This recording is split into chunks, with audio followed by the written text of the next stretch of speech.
এই প্রচণ্ড ঠান্ডার মধ্যে সকাল সকাল আমি মা বাবা তিনজনেই বেরিয়ে পড়েছি একদম মুড়িসুড়ি দিয়ে।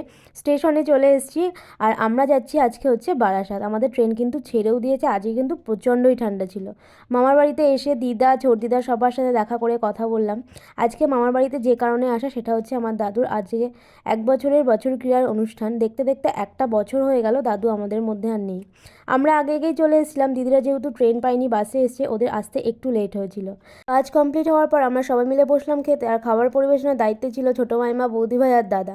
খাওয়া দাওয়া করে আমরা সবাই মিলে এখানে সন্ধ্যাবেলা বসে একটু টিভি দেখছিলাম আর তার সাথে চলছিল গল্প আড্ডা। অনেক দিন পরে সবাই মিলে এক জায়গায় হয়েছি, তো বেশ মজাই হচ্ছিল।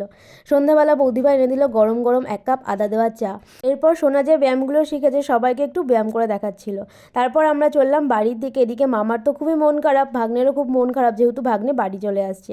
বাবা মা ছিল, আমরা কাঁপতে কাঁপতে চলে আসলাম স্টেশনে। তো আজকের মতো ভিডিওটা এই অবধি, টাটা।